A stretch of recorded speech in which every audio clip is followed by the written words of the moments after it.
So now I'd like to introduce today's speaker, Eric Goodman. Eric will be presenting a talk called Researching and Writing Historical Fiction and/or Memoir, which in a way is a talk we're bringing to you by popular demand. As I was reading last summer's festival feedback forms, I noticed requests from multiple participants for offerings on how to conduct research for different types of writing projects. So when Eric proposed this talk, I knew it would be the perfect lecture to satisfy that hunger. Eric will be speaking to multiple genres today, as that and/or in his lecture suggests. Historical fiction and/or memoir also speaks to the innovative genre blurring that you'll find in his own books, including 2020's Cuppy and Stew, a historical novel / faux memoir. I can't wait to find out more about what a faux memoir is. And Mary Dowling, Mother of Bourbon, a blend of historical fiction and narrative nonfiction that will be published next year. Eric also has a new novel, his 7th, called Curveball, which came out just last month, about which T.C. Boyle, who, by the way, Eric was my professor when I was an undergraduate. Thought I'd throw that in there. I did, yeah.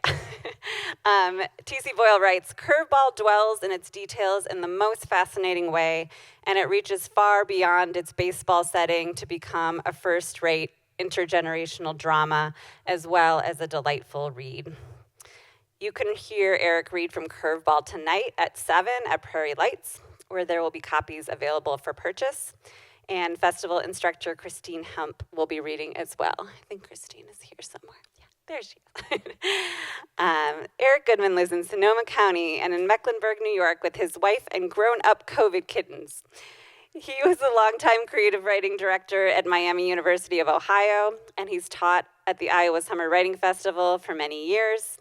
This is his first summer back since before the pandemic, and he's returned to teach the week-long workshop, Getting It Right in Long-Form Fiction and Nonfiction, which is taking place right now, as well as a weekend workshop that meets this Saturday and Sunday and still has a few seats left, called Killer Characters in Fiction and Nonfiction.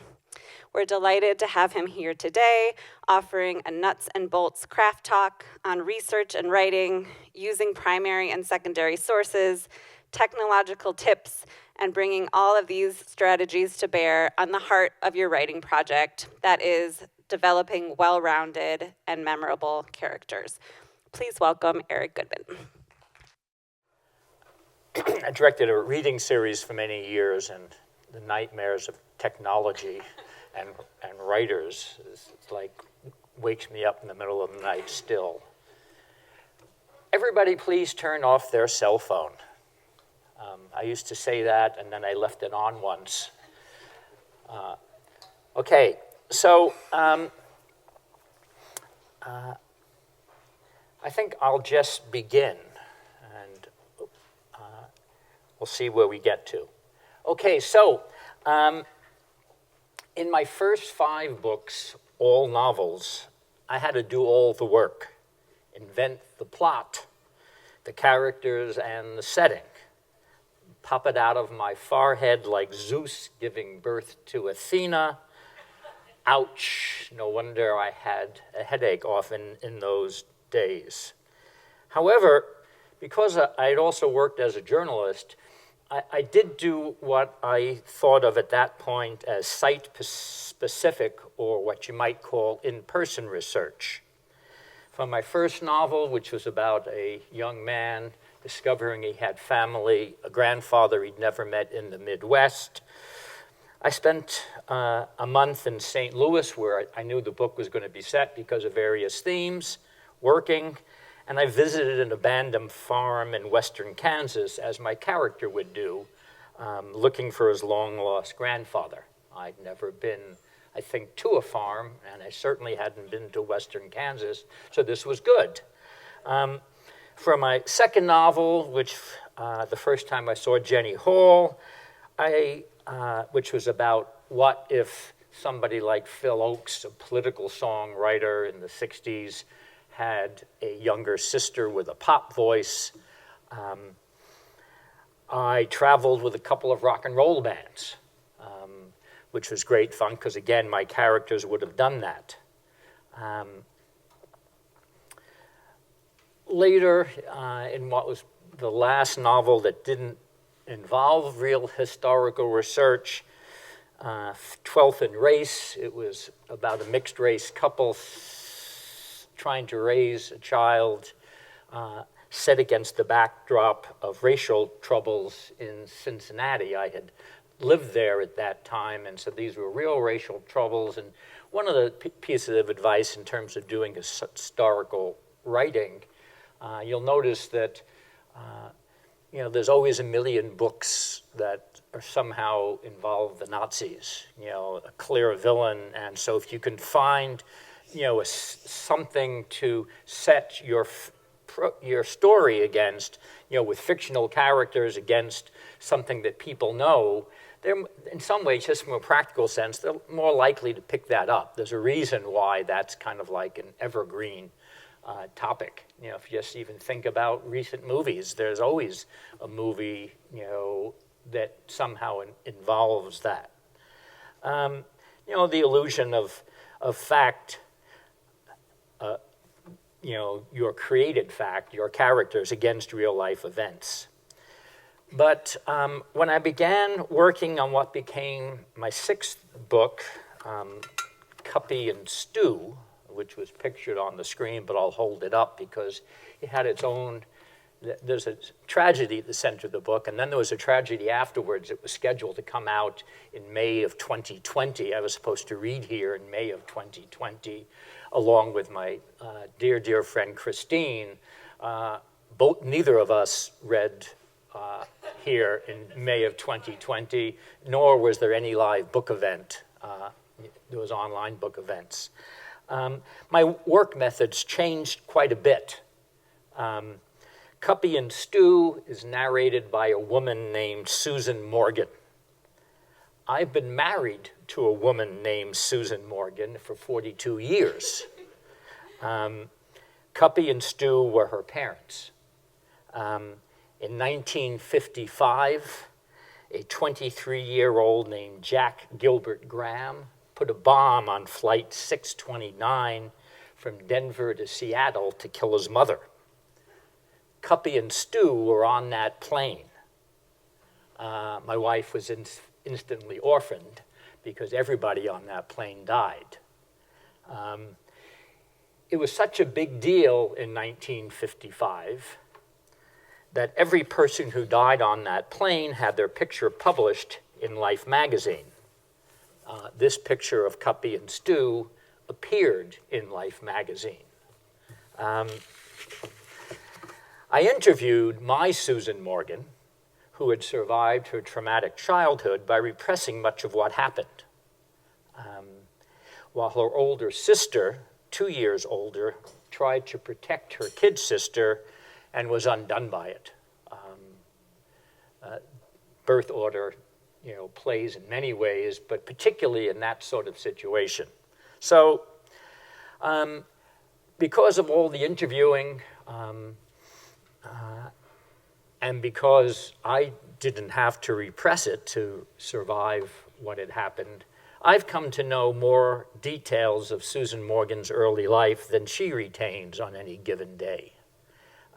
We went back, after the bomb went off, she and her sister were sent back to Vancouver, where her parents had been from.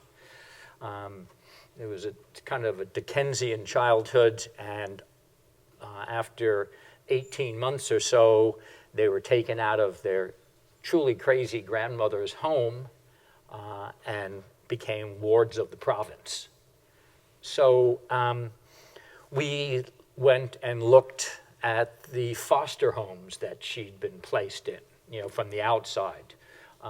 We did certain kinds of historical research that you could only do in situ at that point.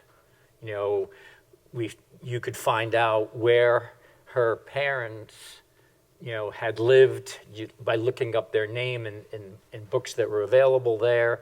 And because her parents had had a very dramatic life, they'd run off, her father with a young, beautiful woman that he'd met at work, couldn't get a divorce. They took off for South Africa. He saying that he was going to send for his wife and young family. But then World War II broke out, and so I could find out where her grandparents had lived, who wouldn't see her. They came to the funeral, but never saw her again on the paternal side, the side with money. So, so we did all this research, of kind of both first, primary research. You need everybody. Not everybody, but I assume there's two kinds of research you could do: primary sources and secondary sources, things written about it. The secondary sources, primary sources are interviewing somebody who it happened to or somebody who wrote directly about their own experience. Both are really important for projects that you might be interested in doing. And then how to tell the story. Because this book, the first half of it, I never met who would have been my in-laws, and they were long dead. The book divides into two halves. Historical fiction, the part before the bomb goes off, and then faux memoir, because the second half of the book I write as if it were Susan Morgan's memoir in her voice. An act of love on both sides, myself and my wife, allowing me to write in her voice, and also my telling her parents' story. Then the question was how to put these two pieces together. And so after playing with it for quite some time, the first part is a historical novel told by a character named Susan Morgan. You're kind of framed by it. I'll read you a very small example. And then the second half I made sound like as close to memoir as I could make it. People would ask Susan, well, what is it like having your husband write about you in it? And she was a literature professor and helped found one of the first important women's studies programs in this country at Cornell. So she would say, oh, that's not me. That's Eric's representation of me. And maybe that's true, and probably is. So just to read very quickly to give you an idea, and then I'll move on to a lot of other things I want to talk about. So this is the prologue. On November 1st, 1955, a young husband and father accompanied his mother to Denver's Stapleton Airfield. He had packed her suitcase, adding 25 sticks of dynamite to the clothes she had selected but would never wear.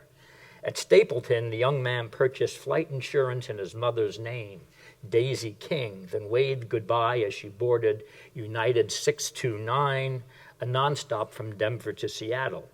12 minutes after taking off, the plane exploded. This is the story of a family whose lives were transformed by that murderous young man. There are no doubt other stories, perhaps with circumstances even more extreme than ours. United 629 was a full flight. But those stories and those families would require a different author. This is the only one I know.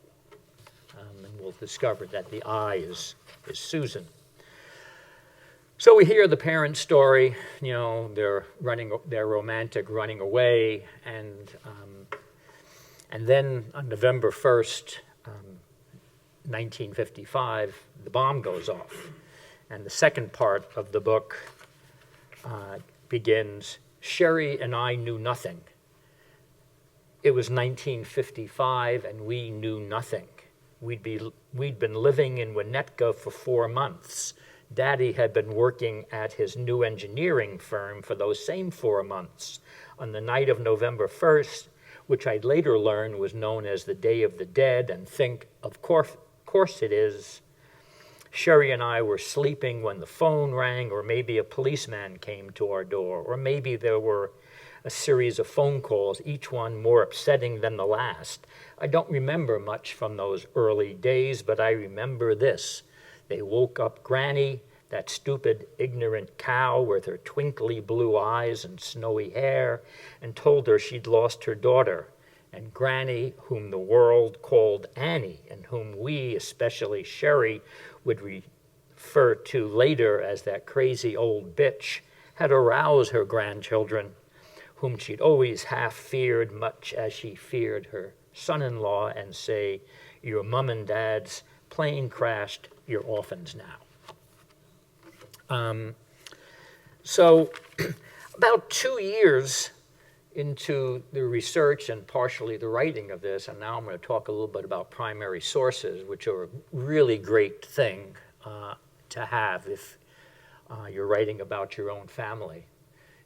And I want to advise you should be shameless about interviewing your family, and you should be sure to do it while they're alive. And it turns out, having worked as a journalist, if you have a mic in your hand, or in this case, your iPhone, people want to talk to you. You should not be nervous about asking somebody to tell you what happened, because it turns out they're dying to tell you. You know, the idea that somebody's interested in their life as it affects your life, it's just, you can ask them anything and they will pretty much answer it, because everybody wants to live on somehow and to be remembered. So in any case, about 2 years into this, Susan says, we're waking up on the sleeping porch where we sleep, she says, I kept diaries during those years. And I say, really? She said, oh yeah. And I think I know where they are. So we get up and march up to the attic of this big old house we have. She goes right to the box, and she has, a diary, one of the kind of teenage girl diaries, with sometimes with a picture of the girl on the cover, and maybe she's wearing bobby socks and her ankles are crossed. And she has one for every year, from 1956, her parents died November of 55, till 1959. So we take them out of the box, and we go downstairs, and the light goes on. She says, "You're not going to use these, are you?" I had a fucking mind. Of course I'm going to use them. So did, and they are, they are in the book, at least some excerpts from them. One of the things that I learned from that, and that again I want to point out as in something to bear in mind, people's memories, people remember things wrong. So some of the stories that she'd been telling me about her life, what it was like there, were contradicted directly by what she had written down. So one of the things when you're doing research of various sorts,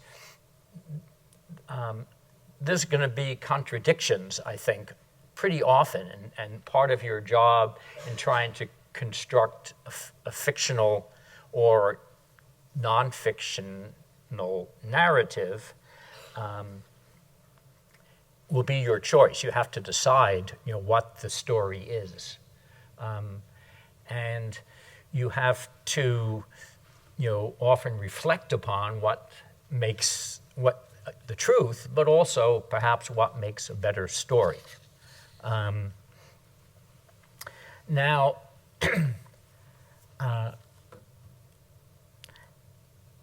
it has gotten a lot easier to do historical research than it used to be. Susan, as it turned out, wrote a big biography of a woman called Annalee Owens, who was the Anna in The King and I.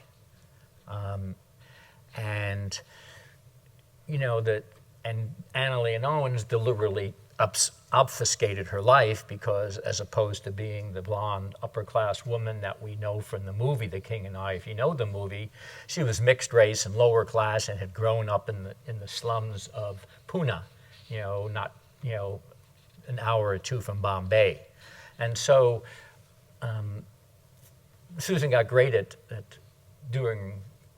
getting grants. We traveled a great deal. I became a travel writer. This was a great deal of fun. So, we tracked Anna down, all around the globe.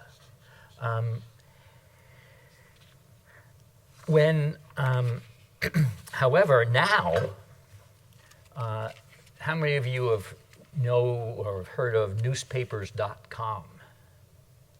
Just a few people, hands are up. It's, much about the 21st century, and I say this with a full heart, is terrible. But some things are not. And newspapers.com is one of those things. It turns out that every daily newspaper, pretty much, has been digitalized in full text. You hear what I'm saying? In full text. All you have to do, you can buy a subscription just to newspapers.com, or if you join ancestry.com, which owns that site, it comes with it.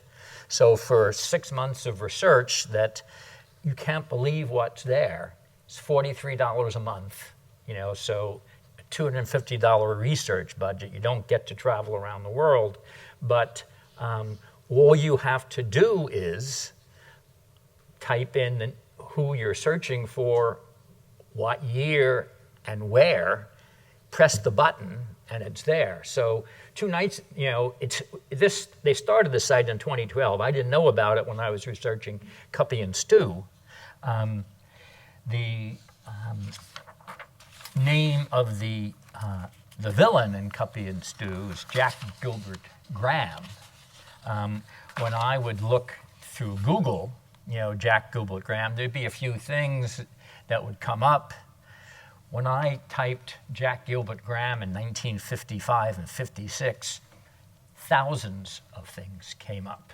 It was, he was the biggest mass murderer in the 50s until it's people, not guns, who are responsible for shooting up, children. And so if you are doing a historical project, it seems to me this is really a place you want to start for a couple of reasons. One of the things about writing historical fiction, and I'm going to talk about my experience with Mary Dowling in a moment, is the sound of what another era sounds like. We're talking about language. How do you make the past come alive? Well, in one way you make the past come alive is by, being able to imitate the sound of the language. You don't want to necessarily have the entire book written that way. It's the same thing with writing an accent for someone. You want to find a couple of representative phrases that might sound like somebody who came from Ireland, perhaps, as Mary Dowling's husband did. But so newspaper accounts, from the 19th century, they don't sound exactly like newspapers today. The language is different. So one of the important things, you want, if you're trying to recreate a different era, is language, how people spoke, what they thought about. The other thing is you probably know, but if you haven't looked at old newspapers, what's being advertised? It's all right there on the page. It's a really shorthand way to immerse yourself, in a different era. Obviously, there's also reading books, somebody else's account of them. But if you're trying not to be influenced too much by somebody else, trying to use primary sources, it is a great idea.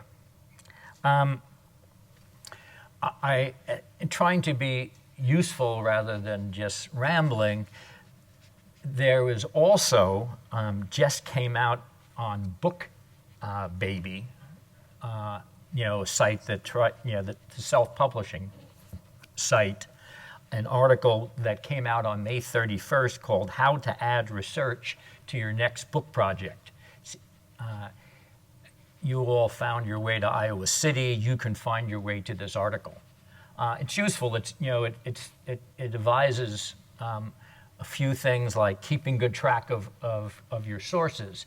If you actually get caught up in doing this research,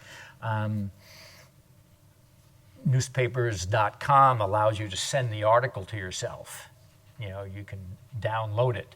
But if you're doing research, keeping track of what you're going to cite later is important.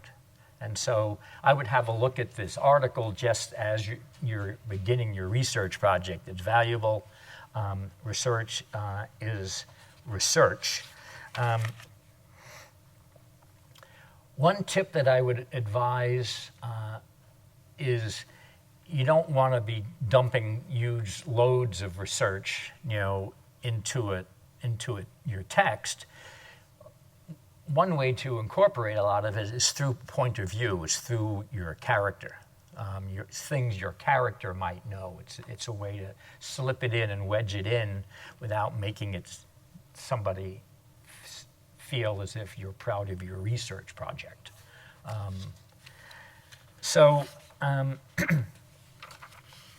That brings me to Mary Dowling, mother of Bourbon. If you want to learn a good deal more about her, if you go to marydowling.com, that is a website for the Mary Dowling Whiskey Company. Mary Dowling was a historical personage, the only woman to own and run major distilleries in Kentucky pre-Prohibition. I came to this project in an odd way. A major, at this point, very trendy bourbon company in Kentucky, Rabbit Hole Distillery, owns the rights to Mary Dowling's name and to her historical distillery, Waterfill and Fraser. So essentially, they hired me to write the book.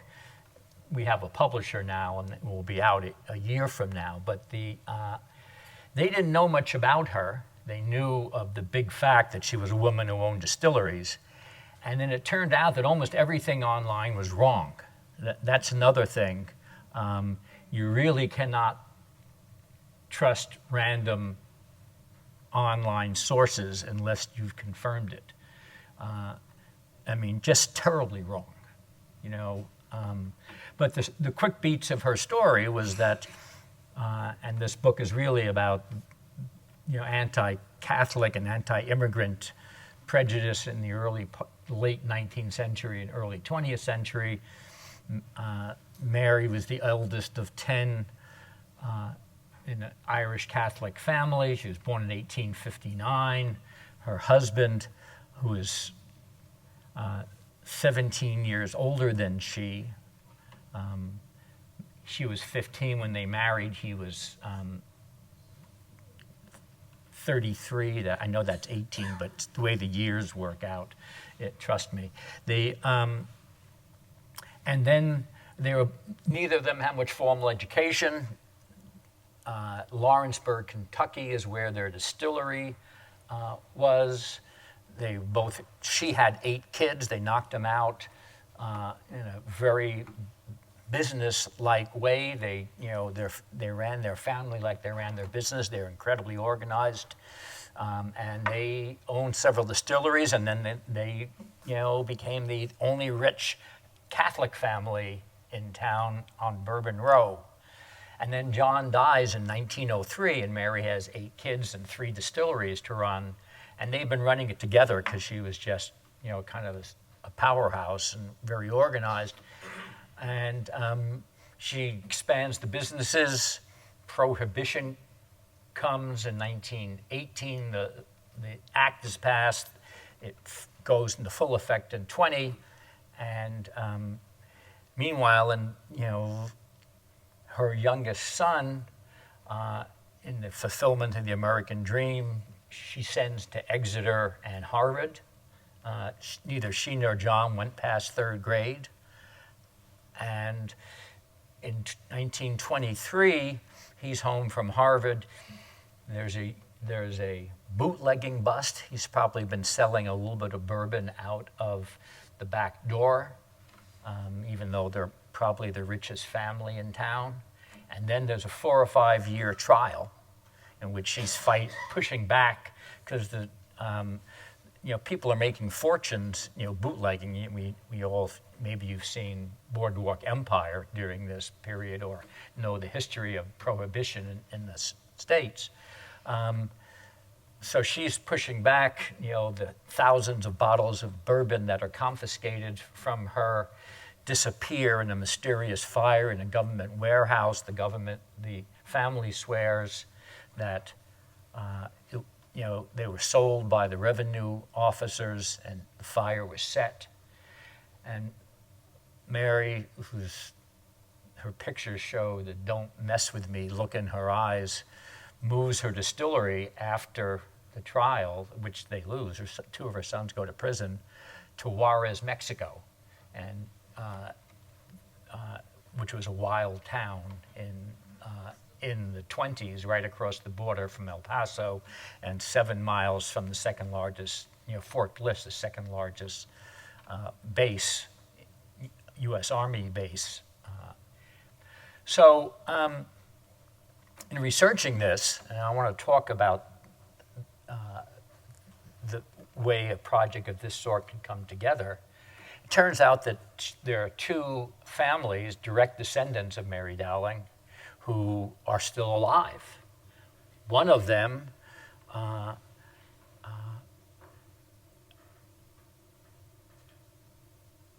luckily for me, had a man who interviewed his grandmother, who was who died at 97, and she was actually at Armistice Day on the streets of New York with her husband, Mary's oldest son, and she was at the trial in the 20s, in Frankfort, Kentucky. And, this is the kind of thing that happens when you begin doing research. Somebody might have interviewed their grandma, and then you have this material. I think it happens more often than you might think, and therefore, so I interviewed them. I spent a lot of time on newspapers.com, sort of constructing a narrative, or at least constructing a history. One of the things that happens, though, is like with Memoir, where you know what happened in the story, right? Because you lived it. But, Brett Lott, who is a wonderful novelist and editor, had an essay about creative nonfiction, and, in which he says a phrase that lingers with me, you are, the self is a continent and you are its first explorer. When you look back and reflect upon what's happened in your life, you know what happened, but you don't know necessarily why. And that act of discovery, understanding what your experience meant, maybe why you acted in some way, is what the discovery in memoir or creative nonfiction is, at least in my view.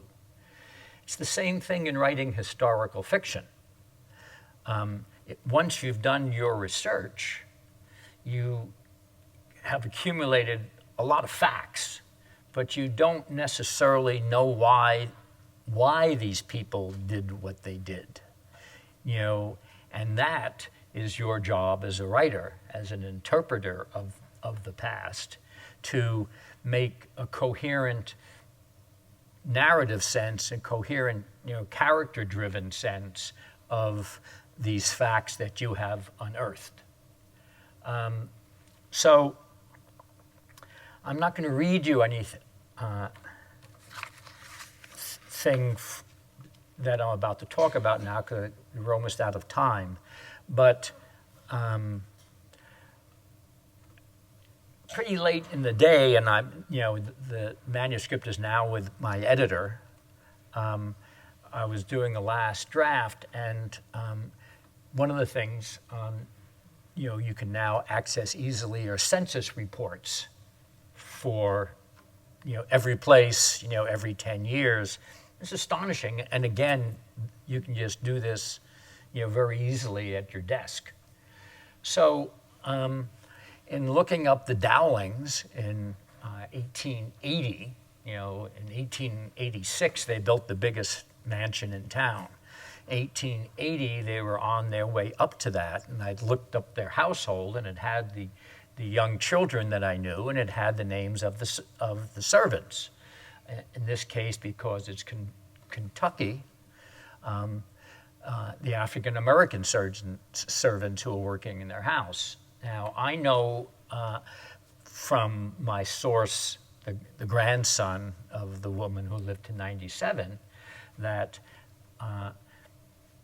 their family and an African American family in town have been, have known each other. They've employed the Dowling, and then the Dowling heirs have employed the Cunningham family that, for 120 years they've kind of known each other.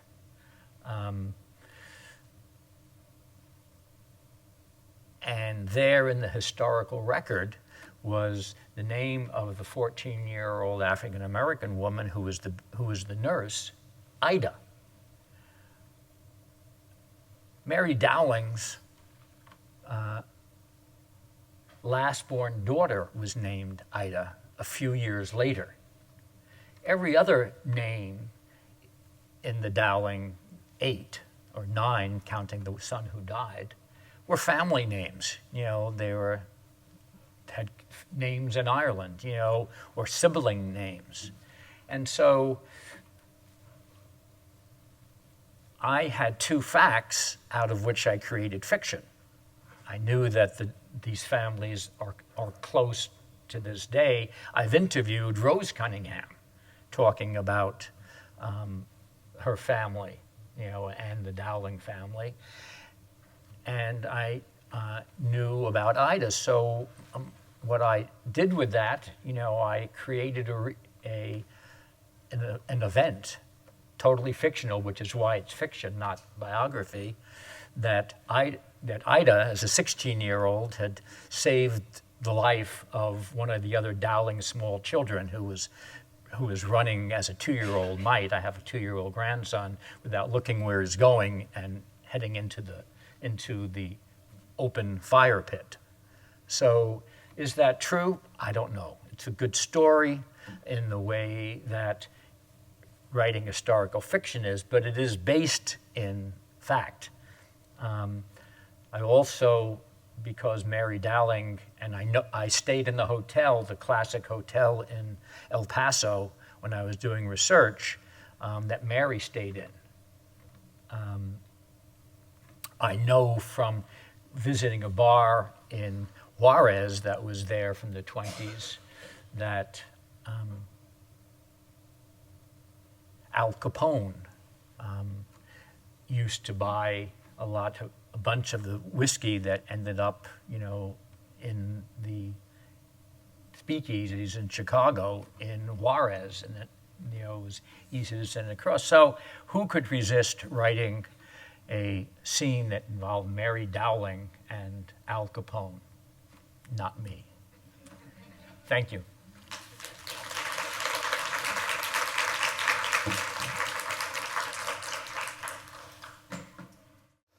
So I'm curious, when you found the diaries, or if you hadn't found the diaries, rather, how would your book have been a lot different? I mean, what was the impact on your finished work, I guess? Right.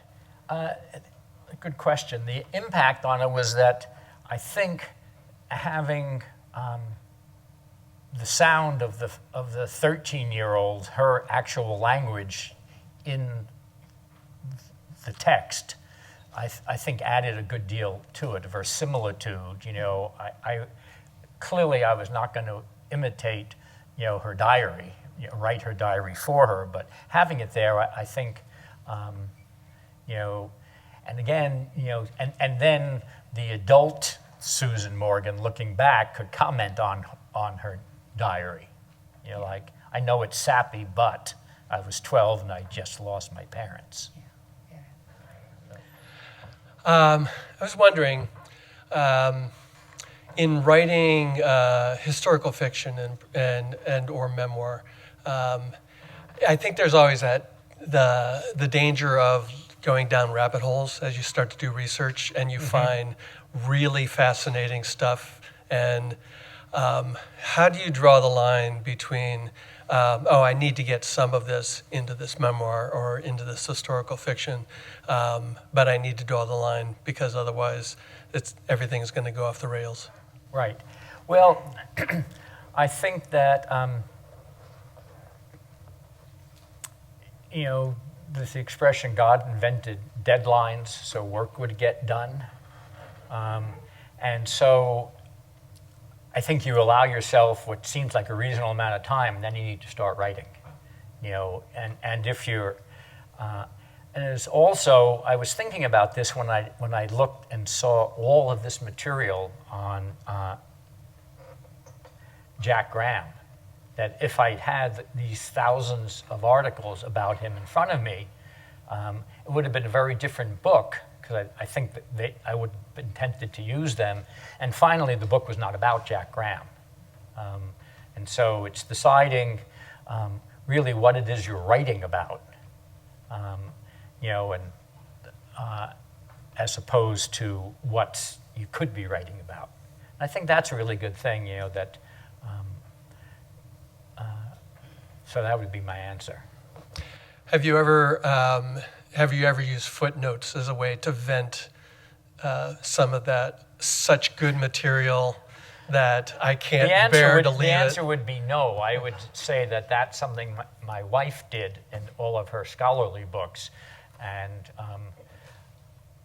one of the reasons I didn't do that much historical research before all this period was that I didn't want to spend that much time in a library. Now you don't have to, but I think the answer is no. I'm not a footnote guy. My wife had been wagging her finger. Are you writing down where you got everything? Are you going to be able to? And so, no is the answer. You mentioned census and newspaper and ancestry. Do you ever create family trees for either your Yes, there's going to be a family tree in Mary Dowling. Okay. There are, and because there were 8 kids, and there were a lot of, so I think it's good. Also, I had always admired, when I was young, I read a lot of Faulkner, and I don't know if there's his whole family tree, and he invents that whole county, Jakob. Somebody can say it. And so I've always wanted to have a family tree. Certain things, and now I'm going to. So yeah, and I think that and where do you think? You put it in the front, right? So that people can refer to it rather than the back where they might not even know it was there. But yeah, it's exciting to have a family tree. And you'll do that for historical fiction too? Yes. Okay. Well, this book is somewhere on the line between, historical. There's actual photos of the Dowling family that will be there, included in the book. So it's fiction because I made up, some stuff, but really, it's certainly my biggest research project ever. So, yes. It'll be a family tree. I just wanted to mention from previous research, I've done an excellent free newspaper source. The Library of Congress has Chronicling America, and it is newspapers from 1800s up through whatever the current cutoff for copyright is, and they're sorted by state and then by date. And so if you want to look, would you say more slowly what that site it's called is? Chronicling America. It's on the Library of Congress website resources, so loc.gov, chronicling America. Oh, that's great. It's an excellent, excellent resource for It is, old papers. It is amazing what you can, do from home now in terms of research. It's just astonishing. The first time when I started this, and used newspapers.com for the first time, and all this stuff popped up, I couldn't believe it. So you should not be daunted by having to do this kind of research now. It's a total brave new world for writing historical, either a novel or just nonfiction. You had wonderful advice when you said, as far as your research, don't just dump it in the book. Have, for example, your characters, what do your characters know about it? But if some of your research, a la James Michener, is beyond what your characters would know about the culture or about the history or about the geography, not going as far as the wonderful James Michener, but do you have advice as to how to avoid teacher voice? Right. Yeah, teacher voice, we want to avoid that, boy, as a second generation teacher. So I think that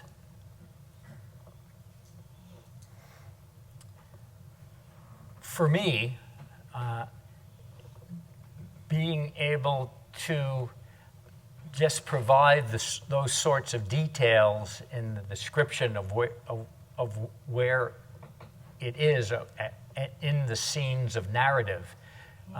If you can somehow combine narrative with everything you have found, I think it goes down, like as Mary Poppins used to say, it's a spoonful of sugar.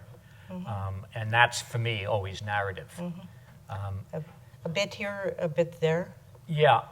And also, obviously, in the reader's mind, there's always a moment in which they feel they're being lectured. You don't want to get to that moment. And, reading something aloud is a good idea for if you've crossed the line into Hector.